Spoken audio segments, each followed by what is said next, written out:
অবশ্যই আমরা কম্প্রোমাইজ করিনি বর্ডার, এবং যতক্ষণ পর্যন্ত আমাদের গায়ে বিন্দুমাত্র শক্তি থাকবে, will never compromise that. This is our country and will protect it at any cost. এটা আপনার দেশ, এটা আমার দেশ। এই দেশের সার্বভৌমত্ব বিনষ্ট হতে পারে কোনো একটা সম্প্রদায়ের মাধ্যমে, এটা কখনোই হবে না। এটুকু আপনার উত্তর বলতে পারি। আর যদি আরেকটু গভীরে যাই যে আর্টসা অস্ত্র নিয়ে আসছে, মুভমেন্ট করছে, সে ব্যাপারে অবস্থান কি? দেখুন, বাংলাদেশ মিয়ানমার বর্ডার একটা অত্যন্ত জটিল পরিস্থিতির মুখে আছে এখন। এখানে কোনো মিয়ানমারের যে সরকার, যেটা আমরা বলি, যেটা তাদের সেই সরকারের অস্তিত্ব বিলীনের পথে। আরাকান আর্মি রাখাইন স্টেটটা অলমোস্ট দখল করে নিয়েছে, 85 থেকে 90% দখল করে নিয়েছে, কিছু জায়গা বাদে। সো এখানে, এবং আরাকান আর্মিও তো একটা অথরাইজ সংগঠন নয়। সো এই জায়গাটাতে না আছে কোনো সরকারের অস্তিত্ব সেভাবে, না আছে আরাকান আর্মিকে স্বীকৃতি দেওয়ার মতো কোনো একটা অবস্থা। সো অল টুগেদার এই মুহূর্তে বাংলাদেশ মিয়ানমারের যে বর্ডার পরিস্থিতি, নিঃসন্দেহে এটা যে কোনো সময়ের তুলনায় সংবেদনশীল। তো সেক্ষেত্রে এই ধরনের কিছু আর্ম গ্রুপের মুভমেন্ট হওয়াটা অস্বাভাবিক কিছু নয়। বাট তার মানে এই নয় যে এটাকে আমরা স্বীকৃতি দিব, বা এটাকে আমরা দেখেও না দেখার ভান করবো, বা এটার ব্যাপারে আমরা পদক্ষেপ গ্রহণ করব না। এই ধরনের ভোলাটাইল একটা পরিস্থিতি, এরকম মুভমেন্ট হতেই পারে। বাট আপনাদেরকে আশ্বস্ত করতে চাই, বিজিবি প্রাথমিকভাবে এবং ডেফিনেটলি সাপোর্টেড বাই আর্মি, আমরা প্রচণ্ডভাবে এই বর্ডারের ব্যাপারে নজর রাখছি, এবং এখানে যেন পরিস্থিতি এমন সৃষ্টি না হয় যেটা সার্বভৌমত্বে বিঘ্নিত করতে পারে। আমরা ওয়াকিবহাল আছি, কাজ করছি। বাট অবশ্যই যে মুভমেন্টের কথা আপনারা বললেন, সেটা উদ্বেগের বিষয়, এটা কাঙ্ক্ষিত নয়। বাট যদি আপনারা স্বাভাবিক পরিস্থিতির থেকে বর্তমান পরিস্থিতির প্রেক্ষাপট বিবেচনা করেন, সেক্ষেত্রে আপনাদেরকে প্রশ্ন করতে চাই যে এরকম একটা মুভমেন্ট হওয়াটা কি খুব বেশি অস্বাভাবিক কিনা।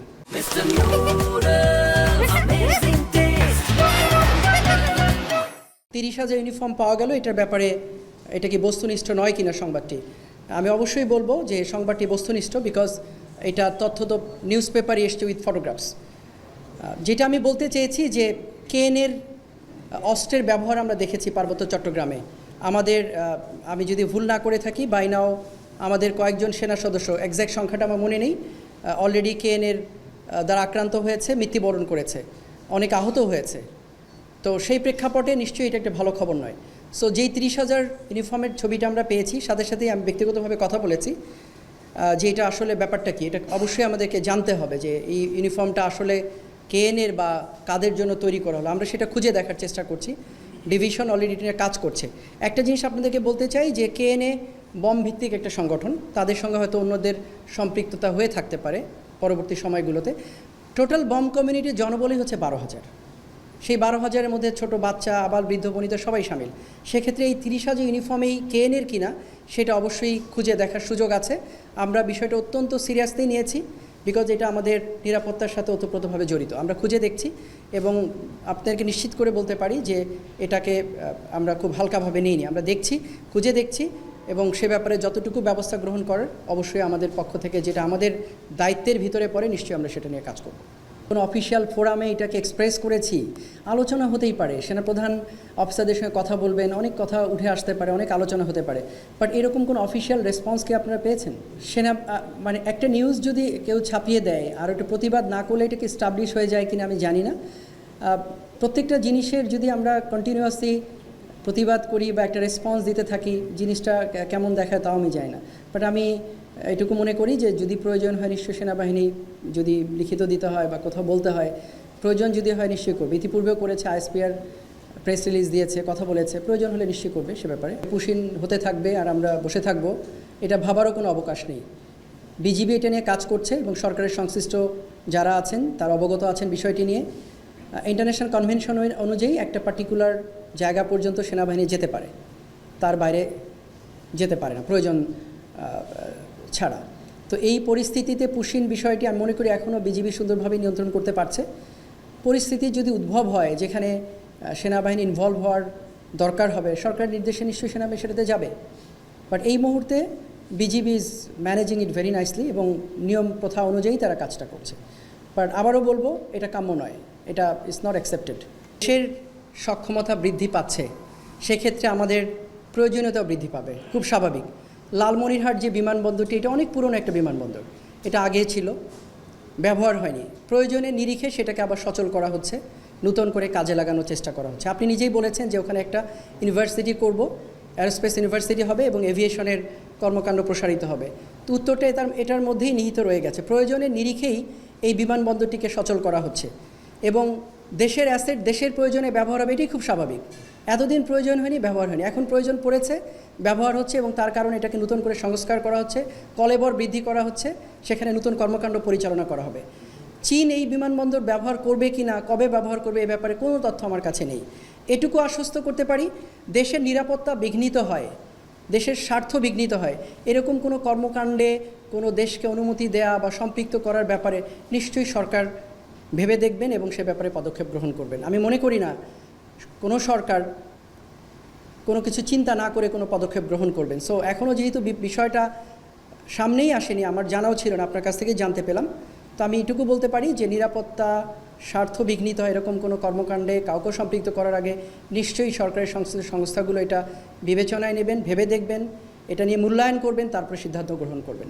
আমি ব্যক্তিগতভাবে মনে করি এবং আমরা সবাই একই মানসিকতা পোষণ করি, দিস ইজ আওয়ার কান্ট্রি, এটা আমার দেশ, এটা আমাদের দেশ, এই দেশের স্বার্থ, এই দেশের সার্বভৌমত্ব, এই দেশের ভালো মন্দর সাথে আমাদের সবাই জড়িত। এই দেশকে ভালো রাখতে হলে আমাদেরকেই রাখতে হবে, এই দেশের যদি মন্দ কিছু হয় সেটার ভাগিদারও দায়ভারও আমরাই বহন করতে থাকবো। সো আমি মনে করি না যে এই ইস্যুটা এমন একটা পর্যায়ে গিয়েছে যেইভাবে এটা নিয়ে বিভিন্ন রকমের আলোচনা সমালোচনার সৃষ্টি হয়েছে। গভর্নমেন্ট এবং বাংলাদেশ আর্মি খুব সুন্দরভাবে ওতপ্রোতভাবে একে অপরের সম্পূরক হিসাবে কাজ করছে। আমরা প্রতিনিয়তই সরকারের সাথেই কাজ করছি, সরকার নির্দেশনা মেনেই কাজ করছি। নট টু রেকর্ড, এটুকু বলতে পারি যে আমরা যখন আমাদের পরিবারের মধ্যে অবস্থান করি, ইনফর্মাল পার্ট, আমাদের পরিবারের ভাই বোন বাবা মার সঙ্গে কখনো আমাদের ভুল বোঝাবুঝি হয়, কথার মতপার্থক্য হতেই পারে, বিভিন্ন সবাই এটা মিটে যায়, this is a family. So দেশ চালাতে গিয়ে বিভিন্ন স্টেক হোল্ডাররা বিভিন্ন সময় কথা বলতে পারেন, এইটা নিয়ে এত মানে আমরা যেইভাবে চিন্তা করছি, সরকারের সাথে সেনাবাহিনীর বিশাল মতপার্থক্য হয়েছে, বিভেদ হয়েছে, যেটা দেখছি মিডিয়াতে, let us not interpret in this manner, এরকম আসলেই কিছু হয়নি। সরকার এবং সেনাবাহিনী খুব সুন্দরভাবে একে অপরের সহযোগিতায় কাজ করছে। সো এটা নিয়ে মিসইন্টারপ্রেট করার কোনো সুযোগ নেই। করিডোর ইস্যুটা অত্যন্ত স্পর্শকাতর, এটা নিয়ে বিভিন্ন রকম কথা হয়েছে, নট টু মিসইন্টারপ্রেট। আমি যখন বাংলাদেশ মিয়ানমার বর্ডার ইস্যু নিয়ে আরএসও নিয়ে কথা বলেছি, আমি কিন্তু করিডোর শব্দটা একবারও বলিনি, বলেছি আমি আপনাদেরকে, because that is a separate issue. Corridor is a separate issue. এটার সাথে বর্ডারের আরসা এবং আরএসও যে মুভমেন্ট, তাদের যে অস্ত্র নিয়ে এখানে চলাচল, এটার সাথে কোনো সম্পৃক্ততা নেই। সো আমি যদি সামারি করি, এটুকু বলবো যে let us think very simple, অনেক কমপ্লিকেটেড না চিন্তা করে আমরা যেন এটাকে এমনভাবে না দেখি যে সরকার সেনাবাহিনী ভিন্ন ভিন্ন চিন্তা করছে বা একে অপরের বিপরীতে দাঁড়িয়ে আছে, এটা কখনোই নয়। সংস্কার সেনাবাহিনী একই সাথে কাজ করছে এবং ভবিষ্যতেও আমরা আরও সুন্দরভাবে কাজ করে যাব বলে দৃঢ়ভাবে বিশ্বাস করি। আপনাদের যদি সার্বিক আজকে সবার একটা মনের মাঝে অনেক এই রিলেটেড কোশ্চেনই বেশি ছিল আমার মনে হয়। সো ডাইরেক্টর আইএসপিআর আমাকে পুশ করেছে, আপনি গিয়ে কথা বলেন। আবারও বলবো, এটা আমাদের দেশ, আমরা যেন এমন কোনো কিছু চিন্তা না করি, চিন্তাভাবনা আমাদের নিজেদের মাঝে, মিনিং আমরা মিনস আমরা সাংবাদিক ভাইরা এবং আমি am not meaning something out of this room, এর ঘরের বাইরের কথা বলছি না, কিন্তু এটাও মিসইন্টারপ্রেট হতে পারে যে আমরা বলতে আবার কারা। আমি আপনাদেরকে নিয়ে বলছি যে আমাদের মাথায় যেন এরকম কিছু না আসে যে আমরা বিভেদের সৃষ্টি হয়েছে, দ্বন্দ্বের সৃষ্টি হয়েছে, গ্যাপ হয়েছে, ইস নাথিং লাইক দ্যাট। তাহলে তো আর কোনো কিছু করার থাকে না। একটা বাজে অবস্থার ভিতর দিয়ে যাচ্ছিলাম আমরা, সেখান থেকে উত্তরণের চেষ্টা করছে সরকার, আপ্রাণ চেষ্টা করে যাচ্ছে, সমস্ত সংস্থা চেষ্টা করে যাচ্ছে, সেনাবাহিনীও তাদের অবস্থান থেকে যতটুকু কন্ট্রিবিউট করার চেষ্টা করছে। তো আমরা যদি সম্মিলিতভাবে কাজ করি, আমি দৃঢ়ভাবে বিশ্বাস করি যে আমরা একটি স্থিতিশীল অবস্থায় যেরকম আমরা চাই, সবাই আমাদের মনের যে আকাঙ্ক্ষা, নিশ্চয়ই আমরা সেখানে পৌঁছাতে পারবো। এটার জন্য সবার সহযোগিতা দরকার, ইন্টিগ্রেশন দরকার। এবং আপনারা যারা আছেন, গণমাধ্যম কর্মী যারা আছেন সামনে, আপনারা একটা বড় ভূমিকা রাখতে পারেন এবং রাখছেন। আপনাদেরকে অনুরোধ করবো, এই দেশের এই একটা ভিন্ন রকম পরিস্থিতির মধ্য দিয়ে আমরা যেন এটা মাথায় রাখি যে দিস ইজ নাথিং, এই মুহূর্তে এমন একটা স্বাভাবিক পরিস্থিতির মধ্যে আমরা নাই যেটা সব কিছু স্বাভাবিক চলবে। কিছু কিছু অসঙ্গতি অসংলগ্নতা থাকতেই পারে, বাট আমরা সবাই চেষ্টা করছি যাতে সেটাকে মিটিয়ে ফেলে সবাই সম্মিলিতভাবে সামনের দিকে এগিয়ে যেতে পারি। এবং আমি ব্যক্তিগতভাবে বিশ্বাস করি অবশ্যই আমরা সামনে এগিয়ে যাব এবং একটা সুন্দর দেশ যেটা আমরা প্রত্যাশা করি, আশা করি, সেটার মধ্যে আমরা বিরাজ করব ইনশাআল্লাহ। সেনাবাহিনী ক্ষমতা নেওয়ারও কোনো ইচ্ছা বা এ ধরনের কোনো আমাদের মধ্যে এ ধরনের কোনো আলোচনা হয়নি। অফিসার্স অ্যাড্রেস, দেখুন, সেনাবাহিনী প্রধান যে কোনো সময় বা সময়ে সময়ে অফিসার, জেসিও, এনসিও সৈনিকের সাথে কথা বলে থাকেন, দিক নির্দেশনা দিয়ে থাকেন। এটি তারই একটি ধারাবাহিকতা মাত্র। এখানে আমরা কোনো সাংবাদিককেও ডাকিনি, তিনি জাতির উদ্দেশ্যেও কোনো ভাষণ দেননি, বা আইএসপিআরও সরকারিভাবে কোনো বিবৃতি দেয়নি। সো আপনারা যেটা গণমাধ্যমে বা সোশ্যাল মিডিয়াতে দেখছেন, এইটার সঠিকতা বা বস্তুনিষ্ঠতা নিয়ে যথেষ্ট বিবেচনার দাবি রাখে। তো সে বিষয়ে আপনারা ভালোই বুঝতে পারছেন। আর আপনার যে বাকি বিষয়গুলো, সেগুলোর বিষয়ে আমি আগের মতোই বলবো যে জাতীয় নিরাপত্তা বিঘ্নিত হয় এমন কোনো বিষয়ে সেনাবাহিনী সম্পৃক্ত হবে না। আর পাহাড়ি যে একটি দলের কথা বলেছেন, এটা আপনারাই জানেন, এটি একটি আত্মস্বীকৃত টেরোরিস্ট দল যারা সংঘাতপূর্ণ কাজ করে থাকে। সো তাদেরকে নির্বাচনে যুক্ত করা সমীচীন নয় বলে আমরা মনে করি। দেখুন, নির্বাচন নিয়ে এ বিষয়ে অনেক আলোচনা হয়েছে, এ বিষয়ে আমরা এখন আর কোনো কথা না বলি। আমরা এই বিষয়গুলো নিয়ে কোনো মুখোমুখি কোনো অবস্থান দেখছি না। আমাদের মধ্যে যথেষ্ট সৌহার্দ্যপূর্ণ পরিবেশ রয়েছে এবং আমরা একত্রে একসাথে দেশের জন্য, দেশের স্বার্থে, জনগণের জন্য কাজ করে যাচ্ছি। আমি বলেছি এটা নিতান্তই, অফিসার্স অ্যাড্রেস একটি নিতান্তই আমাদের বাহিনীর অভ্যন্তরীণ বিষয়।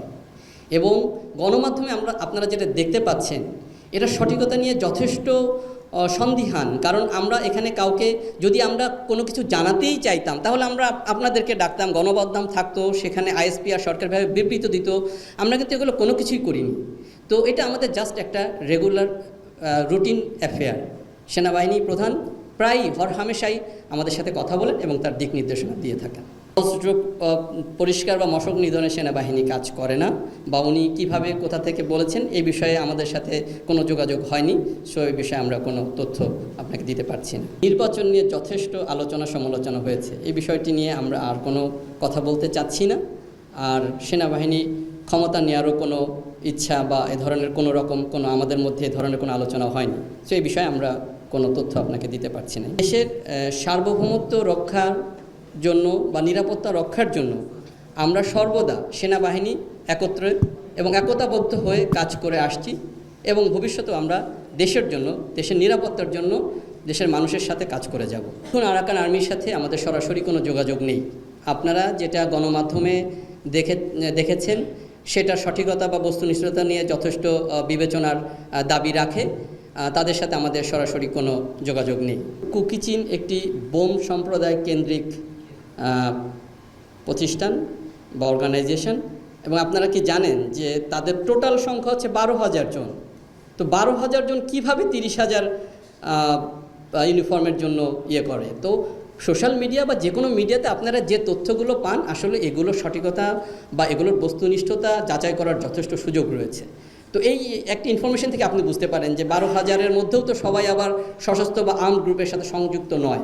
সো 30,000 পোশাক বা ইউনিফর্মের বিষয়টি, এটা নিয়ে যথেষ্ট সন্দিহান।